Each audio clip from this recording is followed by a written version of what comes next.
നമ്മൾ ഇന്നലെ സംസാരിച്ച് നിർത്തിയപ്പോൾ കടകംപള്ളി സുരേന്ദ്രനെ ശബരിമല സ്വർണ്ണക്കൊള്ളയിലെ ചോദ്യം ചെയ്തേക്കും എന്നുള്ള രീതിയിൽ പറഞ്ഞിരുന്നു.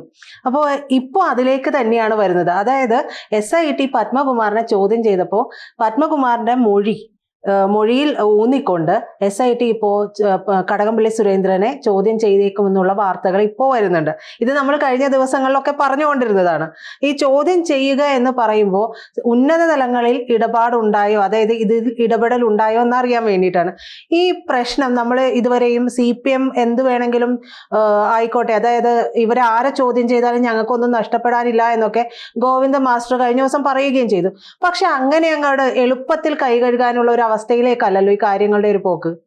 ഈ ശബരിമല സ്വർണ്ണ കവർച്ചയുമായി ബന്ധപ്പെട്ട് ഈ പത്മകുമാർ അറസ്റ്റിലായതോടുകൂടി ഒരു പ്രധാനപ്പെട്ട ഒരു കുറ്റവാളിയാണ് ഈ അന്വേഷണ സംഘത്തിന് കിട്ടിയത്. കാരണം പത്മകുമാറാണ് ഇതിനകത്ത് ഒരു നിർണായകമായ പങ്കുവെച്ചത്. ഇത് സ്വർണ്ണപ്പാളി അല്ല ചെമ്പ് പാളി എന്ന് സ്വന്തം കൈപ്പടയിൽ എഴുതിയെന്നാണ് പത്മകുമാറിനെതിരായിട്ടുള്ള റിമാൻഡ് റിപ്പോർട്ടുള്ളത്. പത്മകുമാർ ജില്ലാ കമ്മിറ്റി അംഗമാണ്. ഈ പത്മകുമാറിനെ സൂക്ഷിക്കണമെന്ന് പിണറായി വിജയൻ ഉൾപ്പെടെയുള്ള നേതാക്കൾക്ക് കൃത്യമായ സംശയമുണ്ട്.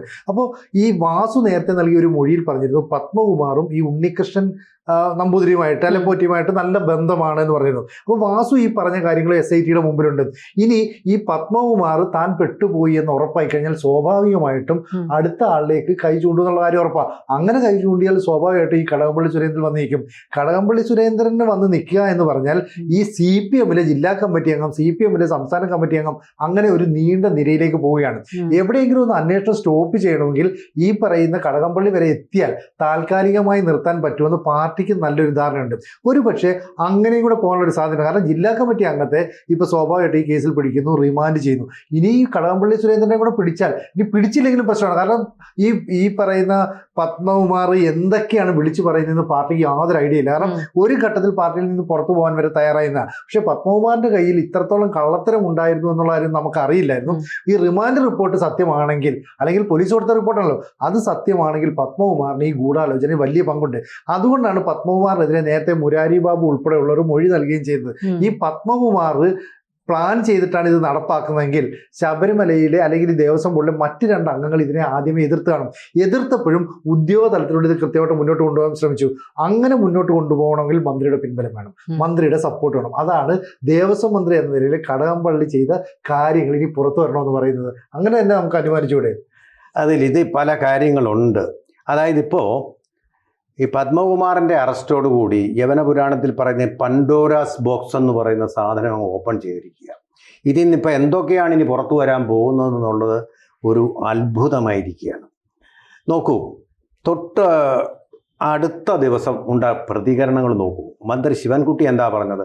ഉപ്പ് തിന്നവൻ വെള്ളം കുടിക്കണം എന്നുള്ളതാണ് അദ്ദേഹം പറഞ്ഞിരിക്കുന്നത്. തിരുവനന്തപുരത്തെ രാഷ്ട്രീയ നേതാവാണ് ശിവൻകുട്ടി. അതുപോലെ തന്നെ തിരുവനന്തപുരത്തെ നേതാവാണ് കടകംപള്ളി സുരേന്ദ്രൻ. അപ്പോൾ ഇത് പറയുന്നത് പത്മകുമാറിൻ്റെ കാര്യത്തിൽ ഊന്നിയായിരിക്കില്ല. പത്തനംതിട്ട ജില്ലാ കമ്മിറ്റി ആയിട്ടുള്ള പത്മകുമാറിനെ കുറിച്ചും ആയിരിക്കില്ല. ഇദ്ദേഹം തിരുവനന്തപുരത്ത് ഇനി വരാൻ പോകുന്ന അറസ്റ്റിൻ്റെ സൂചനയാണ് നൽകിയത്. ആ ഒരു സൂചനയാണ് മനോരമ ഓൺലൈനിൽ നൽകിയിരിക്കുന്ന അടുത്ത ചോദ്യം ചെയ്യൽ കടകംപള്ളി സുരേന്ദ്രനിലേക്കായിരിക്കാവുന്നത്. നോക്കൂ, കടകംപള്ളി സുരേന്ദ്രനെ ഒരു ട്രജക്ടറി കണ്ടിട്ടുള്ള ആളാണ്. ഒരു 30 വർഷത്തോളം അദ്ദേഹം ഞങ്ങൾ ദൂരദർശനിൽ ഈ സംവാദത്തിനൊക്കെ ഇതുപോലെയുള്ള സംവാദങ്ങൾക്ക് വിളിക്കുമ്പോൾ വന്നിരുന്നത് ഒരു 2 വീലർ കൈനറ്റിക് ഹോണ്ട സ്കൂട്ടറിൽ വന്നുകൊണ്ടിരുന്ന ആളാണ്. ക്രമേണ അദ്ദേഹം വളർന്നിപ്പോൾ ഇന്നോവ സഞ്ചാരിയായിട്ട് മാറിയിരിക്കുകയാണ്. ഇന്നോവ അത് തെറ്റില്ല, അതിൻ്റെ ട്രാജക്ടറിയിലെ പോക്ക്. അതുപോലെ തന്നെ 2 or 3 വീടുകൾ സ്വന്തമായിട്ടുള്ള ഒരാളായിട്ട് മാറിയിരിക്കുകയാണ്. ഇതിനിടയ്ക്ക് 2 ഊഴം അദ്ദേഹം മന്ത്രിയായിരുന്നു. ഒരു പ്രാവശ്യം അദ്ദേഹം ദേവസ്വം ബോർഡിൻ്റെ മന്ത്രിയായിരുന്നു. ഇപ്പോൾ ദേവസ്വം ബോർഡ് മന്ത്രിയായിരുന്ന കടകംപള്ളി സുരേന്ദ്രൻ്റെ പ്രതികരണമാണ് ഏറെ വിചിത്രമായിട്ടുള്ളത്. അദ്ദേഹം പറഞ്ഞു, ഞാൻ ദേവസ്വം ബോർഡ് മന്ത്രിയാണെങ്കിലും കേരളത്തിലെ 5 ദേവസ്വം ബോർഡുകൾ പ്രവർത്തിക്കുന്നത് സ്വതന്ത്രമായിട്ടാണ്. അവരുടെ യാതൊരു വിധമായ ഫയലുകളും മന്ത്രിയുടെ ഓഫീസിലേക്ക് വരാറേയില്ല. എന്നു മാത്രമല്ല, ഞാൻ മന്ത്രി എന്നുള്ള നിലയിൽ അവരോട് സ്വർണം പാളി പൂശണം അല്ലെങ്കിൽ ചെമ്പുപാളി പൂശണം എന്ന് പറയാൻ ഉള്ള അവകാശം എനിക്കുമില്ല. അപ്പോൾ ശേഷിക്കുന്ന സംശയം എന്ന് പറയുന്നത് വളരെ വ്യക്തം. പിന്നെ എന്തിനാ ദേവസ്വം മന്ത്രി? ദേവസ്വം മന്ത്രിയുടെ ചുമതല പിന്നെന്താ? എന്തെങ്കിലും തോന്നുന്നുണ്ടോ ദേവസ്വം അല്ല, മന്ത്രിക്ക്? ഈ പറയുന്നത് പ്രശ്നം ഞാൻ അതിനകത്ത് ഇടപെടേണ്ട എന്നല്ലേ പറയുന്നുള്ളൂ. അതിനകത്ത് ഒരു ഷെയർ വന്നു കഴിഞ്ഞാൽ പ്രശ്നമൊന്നുമില്ലല്ലോ. അതെ. ഇപ്പൊ ഇതിനകത്ത് പത്മകുമാർ ആണെങ്കിലോ ഈ ഉണ്ണികൃഷ്ണൻ പോറ്റി ആണെങ്കിലോ ഇവരൊക്കെ നടത്തുന്ന ആ ഒരു പ്രവർത്തനത്തിന്റെ ഫലമായിട്ട് ഒരു ലാഭം കിട്ടും. അത് സ്വർണം വിറ്റാണെങ്കിലോ അല്ലെങ്കിൽ ഈ പറയുന്ന വേറെ ചില പരിപാടികളിലൂടെ ആണെങ്കിലോ ലാഭം കിട്ടും. ഈ ലാഭത്തിന്റെ ഒരു വിഹിതം മന്ത്രിക്ക് പോകാം. ഈ മന്ത്രി എനിക്ക് വേണ്ട എന്ന് അതിന് പറയുന്നില്ലോ. അതിനെക്കുറിച്ച് ഇപ്പോഴും സംസാരിക്കുന്നില്ല. കാരണം ഈ സ്വർണ്ണപ്പാളി ഉരുക്കി വിറ്റു എന്നത് സംബന്ധിച്ചുള്ളത് ആ സംശയം ഇപ്പോഴും നിലനിൽക്കുകയാണല്ലോ. അങ്ങനെ വിറ്റിട്ടുണ്ടെങ്കിൽ അതിന്റെ പണം എവിടെ? അതിനകത്തൊരു പ്രധാന കാര്യമല്ലേ ഈ പണം പങ്കുവെച്ചു പോകണ്ടേ? അല്ലല്ല, മന്ത്രി പറഞ്ഞതിൽ നമ്മൾ വരികൾക്കിടയിൽ വായിക്കേണ്ട പ്രധാനപ്പെട്ട 2 കാര്യങ്ങളുണ്ട്. കാരണം ഒന്ന്, അദ്ദേഹം പറയുന്നത് ആ മന്ത്രി ഫയലൊന്നും കണ്ടിട്ടില്ല. ശബരിമലയിലെ ദേവസ്വം ബോർഡിന്റെ പ്രധാന പ്രശ്നം അതാ. ഒരു ഫയലുമില്ല, മഹസറില്ല, ഇൻവെന്ററി ഇല്ല, യാതൊന്നുമില്ല. ഈ PS പ്രശാന്ത് അവിടെ ഇരുന്ന കാലയളവിൽ ഇതുമായിട്ട് ബന്ധപ്പെട്ട ഫയലുകൾ പൂഴ്ത്തുകയും മുക്കുകയും ചെയ്യുന്ന ഒരു ജോലിയിലാണ് ഏർപ്പെട്ടിരുന്നത്. അതുകൊണ്ടാണ് അദ്ദേഹം പറഞ്ഞത് ഒരു ഫയൽ പോലും ഇങ്ങോട്ട് വന്നില്ല. ഇനി അഥവാ SIT അവിടെ പോയി റെയ്ഡ് നടത്തി ഫയൽ കണ്ടുപിടിക്കാൻ ആ ഫയലിലെങ്ങാണം ഫയലിനെ സംബന്ധിച്ച് എന്തെങ്കിലും ഉണ്ടെങ്കിൽ അദ്ദേഹം പറയുന്നത് ഒരു ഫയലും എനിക്ക് അയക്കാറില്ലായിരുന്നു എന്നാണ്. അപ്പോൾ പിന്നെ രണ്ടാമത് പറയുന്ന കാര്യം പറഞ്ഞിരിക്കുന്നത് മന്ത്രി എന്നുള്ള നിലയിൽ ദേവസ്വം ബോർഡിനോട് ഇന്നത് ചെയ്യണമെന്ന് പറയാൻ അവകാശമില്ല എന്നാണ് പറയുന്നത്. അതാണ് ഈ പ്രശ്നം. ദേവസ്വം ബോർഡ് എന്ന് പറയുന്ന സ്വതന്ത്ര സ്ഥാപനത്തിൻ്റെ പ്രവർത്തനത്തിൽ ഇദ്ദേഹം അവിഹിതമായി ഇടപെട്ടു എന്നുള്ളതാണ് കേസ് വരുന്നത്. അതായത് പത്മകുമാർ വെളിപ്പെടുത്തിയിരിക്കുന്ന പേരിൽ കടകംപള്ളി ഉള്ളതുകൊണ്ടായിരിക്കുമല്ലോ അദ്ദേഹത്തിന് നേരെ ചോദ്യം ചെയ്യൽ വരുമെന്ന് പറയുന്നത്. അത് ആയിട്ടില്ല, നമുക്കതിൻ്റെ സത്യം അറിയില്ല. വരികയാണെങ്കിൽ വരുന്ന പ്രധാന ചാർജ് എന്ന് പറയുന്നത് സ്വതന്ത്ര സ്ഥാപനമായ ദേവസ്വം ബോർഡിൻ്റെ കാര്യത്തിൽ മന്ത്രി ഇടപെട്ടു, കാര്യങ്ങൾ പറഞ്ഞു. ഫയൽ വഴിയല്ലാതെ രേഖാമൂലമല്ലാത്തത് കൊണ്ട് അത് അധികാരത്തിൻ്റെ ദുരുപയോഗമാണ് നടന്നിരിക്കുന്നത്. ഇതുകൊണ്ട് തന്നെയാണ് നമ്മൾ അറിഞ്ഞല്ലോ ഈ കേസ് സ്വർണ്ണപ്പാളി ഉള്ളത് ചെമ്പുപാളിയാക്കി മാറ്റി എന്നുള്ള കേസ് വന്നപ്പോൾ, ആരോപണം ഉയർന്നപ്പോൾ AKG സെൻറ്ററിലേക്ക് പിണറായി വിജയൻ വിളിച്ചു വരുത്തിയ ഒരു വ്യക്തി ആരായിരുന്നു? CPMലെ മറ്റാരുമല്ല, കടകംപള്ളി സുരേന്ദ്രനെ അടിയന്തരമായിട്ട് വിളിച്ചു വരുത്തി. അപ്പോൾ അദ്ദേഹം ഇതിനകത്തെ ഒരു പ്രധാനപ്പെട്ട പ്രതിയാണെന്നുള്ളത് പിണറായി വിജയൻ എന്ന് പറയുന്ന ബുദ്ധിയും കൗശലവും എല്ലാം ഉള്ള ആളാണ്. അദ്ദേഹത്തിന് മനസ്സിലായതുകൊണ്ടാണ് അദ്ദേഹം വിളിച്ചു വരുന്നത്. അപ്പോൾ ഇതിനകത്തെ പ്രധാനപ്പെട്ട, അതുപോലെ തന്നെ വേറൊന്നും കൂടി ചേർത്ത് വായിച്ചാൽ പത്മകുമാർ പറഞ്ഞ മറ്റൊരു കാര്യം, താൻ ഈശ്വരനെ പോലെ കരുതുന്ന ആളുകൾ പറയുന്നത് കേൾക്കുക മാത്രമായിരുന്നു ഞാൻ. പത്മകുമാർ എന്ന് പറയുന്നത് വാസുവിനെ പോലെ കമ്മീഷണറായിട്ടിരുന്നുള്ള ആളല്ല. അദ്ദേഹം ദേവസ്വം ബോർഡ് പ്രസിഡൻ്റായിട്ട് തന്നെ ഇരുന്നിട്ടുള്ള ആളാണ്. അദ്ദേഹം ഈശ്വരനെ പോലെ കരുതുന്ന 2 പേരേ ഉള്ളൂ. ഒന്ന് അയ്യപ്പനിൽ വിശ്വാസമുള്ള ആളാണ്. മറിച്ച് ഈശ്വരനെ പോലെ കരുതുന്ന ആളെന്ന് പറയാൻ പിന്നെ ദേവസ്വം മന്ത്രി കടകംപള്ളി സുരേന്ദ്രനാണ്. ഇപ്പൊ ഈ പത്മകുമാറിന്റെ മൊഴി എന്ന് പറയുന്നത് സ്വർണ്ണപ്പാളികൾക്ക് വേണ്ടിയിട്ട് ഉണ്ണികൃഷ്ണൻ പോറ്റി അപേക്ഷ നൽകിയല്ലോ, ഇത് നൽകിയത് സർക്കാരിനാണ്. പോറ്റി അപേക്ഷ നൽകിയത് സർക്കാരിനാണ്. അപ്പോൾ അതിന്റെ അടിസ്ഥാനത്തിലാണ് ഫയൽ ദേവസ്വം ബോർഡിന്റെ മുന്നിൽ എത്തിയത് എന്നാണ് പത്മകുമാർ മൊഴി നൽകിയിരിക്കുന്നത്. അപ്പോൾ അതിൽ സർക്കാർ ഇടപെടൽ ഉണ്ടായിട്ടുണ്ടോ എന്നറിയാൻ വേണ്ടി തന്നെയാണ്. അപ്പോൾ ഇതിൽ ഈ ഫയലുകൾ ഒന്നും എൻ്റെ മുമ്പിൽ എത്താറില്ല എന്ന് കടകംപള്ളി പറയുന്നത് ശുദ്ധ നുണയാണെന്ന് അതിൽ നിന്ന് തന്നെ വ്യക്തമാണ്.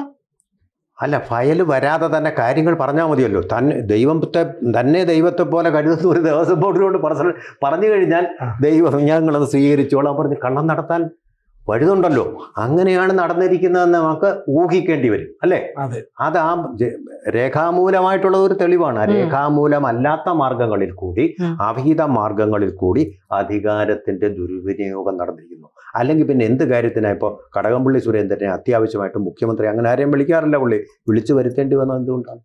അപ്പോൾ ഇവിടെ എന്തോ ഒന്ന് something is rotten in the city of Denmark എന്ന് പറയുന്നത് പോലെ. അതുപോലെ പ്രധാനപ്പെട്ട ഒരു കാര്യം കൂടെ, സാഹചര്യ തെളിവാണ്, നമ്മളിത് ആരോപിക്കുകയല്ല, പക്ഷെ ഒരു തെളിവും കൂടെ. ഉണ്ണികൃഷ്ണൻ പോറ്റിയെ പറ്റി അന്ന് തിരുവനന്തപുരത്തെ പത്രക്കാർ ചോദിച്ചപ്പോൾ കടകംപള്ളി സുരേന്ദ്രൻ ഉത്തരം പറയാൻ നേരെ വിട്ടുപോവുകയാണ് ചെയ്തത്. അതല്ലല്ലോ ഇപ്പോൾ പ്രശ്നം എന്നായിരുന്നു അദ്ദേഹത്തിന്റെ പ്രതികരണം.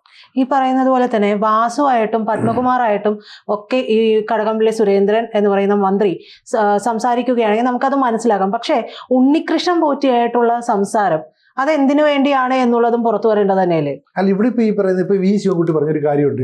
അതായത് ഉപ്പ് തിന്നാൻ വെള്ളം കുടിക്കണം. ഈ വി ശിവൻകുട്ടി അത് പറയണമെങ്കിൽ വി ശിവൻകുട്ടി തിരുവനന്തപുരത്ത് മേയർ ആയിരിക്കുമ്പോൾ അതിനെക്കാട്ടിലും മുകളിലൊന്നും ആയിരുന്നില്ല കടകംപള്ളി സുരേന്ദ്രൻ. പക്ഷെ പിന്നീട് കടകംപള്ളി സുരേന്ദ്രൻ ജില്ലാ സെക്രട്ടറി ആയതോടുകൂടി പുള്ളിയാണ് അവിടെ ഇരുന്നത്. ജില്ലാ സെക്രട്ടറി എന്ന നിലയിൽ ഒരു CPM-ന്റെ നേതൃത്വത്തെ മുഴുവൻ കയ്യിലെടുത്ത കടകംപള്ളിയെ പിന്നീട് ഒരു ഘട്ടത്തിൽ പിണറായി കൈവിട്ടു. അതുകൊണ്ടാണ് പിന്നീട് പിണറായിക്ക് വലിയൊരു താല്പര്യമൊന്നും ഉണ്ടായില്ല. ഇപ്പോ ഈ പറയുന്ന പത്മകുമാറിന്റെ അറസ്റ്റ് വൈകിപ്പിക്കാനുള്ള കാരണം തന്നെ പത്തനംതിട്ടയിലെ CPM-കാരെ പത്മകുമാറിനെയൊക്കെ ചില കാര്യങ്ങൾ പറഞ്ഞ് കൺവിൻസ് ചെയ്യിക്കണമായിരുന്നു. അത്തരം കൺവിൻസ് ചെയ്യിക്കാൻ ഇനി കടകംപള്ളി ഒന്നുമില്ല. പത്മകുമാറാണ് അപകടകാരി. ഈ കടകംപള്ളി ഇനി എന്ത് സംഭവിച്ചോട്ടെ അല്ലേ വന്നോട്ടെ എന്നുള്ള ധാരണ പിണറായി വിജയനും ഉണ്ടാവും. പാർട്ടി കൈവിടും. ഇപ്പോ കാരണം ജില്ലാ സെക്രട്ടറി സ്ഥാനത്ത് നിന്ന് മാറി ജില്ലാ സെക്രട്ടറി സമവാക്യമൊക്കെ മാറി ഇപ്പൊ ജോയി ഒക്കെ വന്നതോടുകൂടി ജോയി മതി ഇപ്പൊ പിണറായിക്ക്. അതോടുകൂടി കടകംപള്ളി സുരേന്ദ്രൻ ഏതാണ്ട് പടിക്ക് പുറത്താണ്. അപ്പൊ കടകംപള്ളി സുരേന്ദ്രനിലൂടെ ഒരു അറസ്റ്റ് വന്നു നിന്നാൽ ഈ അന്വേഷണം ഏതാണ്ട് വന്ന് വഴിമുട്ടി നിൽക്കും. ഇനി അതിനപ്പുറത്തേക്ക് പോകേണ്ട കാര്യമില്ല. കാരണം ദേവസ്വം ബോർഡിൽ 2 പ്രസിഡന്റുമാർ വന്നു, ഒരു മുൻ മന്ത്രി വരുന്നു, ബാക്കിയുള്ള ഉദ്യോഗസ്ഥർ വരുന്നു. ഇതിലേക്ക് കാര്യങ്ങൾ എത്തി നിൽക്കുകയും തദ്ദേശ ഭരണ തെരഞ്ഞെടുപ്പിന്റെ ഘട്ടത്തിലേക്ക് പോയും ഈ ഒരു നീക്കമായിരിക്കാം ഒരുപക്ഷെ ഈ ബുദ്ധിരാക്ഷസൻ എന്ന് പറയുന്ന പിണറായി നടത്തുന്നത്. നമുക്ക് അതെ, കടകംപള്ളിക്ക് അപ്പുറം അങ്ങോട്ട് പോവാതെ തടഞ്ഞു നിർത്തുക എന്നുള്ളത് ആയിരിക്കും സ്വീകരിക്കുന്നത്. അതും MV ഗോവിന്ദനും അത് സാധൂകരിക്കുന്നുണ്ട്. അത് ഞങ്ങൾ നിയമപരമായിട്ട് അവരെ സഹായിക്കുകയില്ല എന്നുള്ള കാര്യം പത്മകുമാറിന്റെ കാര്യത്തിൽ അദ്ദേഹം നേരത്തെ തന്നെ വ്യക്തമാക്കിയിട്ടുണ്ട്. കടകംപള്ളിയുടെ കാര്യത്തിലും അത് തന്നെ സ്വീകരിക്കാനാണ് സാധ്യത കാണുന്നത്. പക്ഷേ ഇദ്ദേഹം അതേസമയം കമ്മിറ്റി തുടരുകയാണ്. ഇതുവരെ പുറത്താക്കിയിട്ടുമില്ല. അല്ലേ, പത്തനംതിട്ട ജില്ല അങ്ങനെ പെട്ടെന്നല്ലോ, അതൊരു പാർട്ടി പ്രോസസ് ഉണ്ടല്ലോ. അടുത്ത മീറ്റിംഗ് തീരുമാനങ്ങൾ സെക്രട്ടേറിയറ്റ് കൂടിയിട്ട് തീരുമാനങ്ങളുണ്ട്. എന്തായാലും കടകംപള്ളി കുരുങ്ങോ ഇല്ലയോ എന്നുള്ളത് നമുക്ക് കാത്തിരുന്നാണ് കാണാം. കൂടുതൽ വാർത്തകളും വിശേഷങ്ങളും നിങ്ങളിലേക്ക് എത്താൻ ABC മലയാളം സബ്സ്ക്രൈബ് ചെയ്യുക, ബെൽബട്ടനും അമർത്തുക.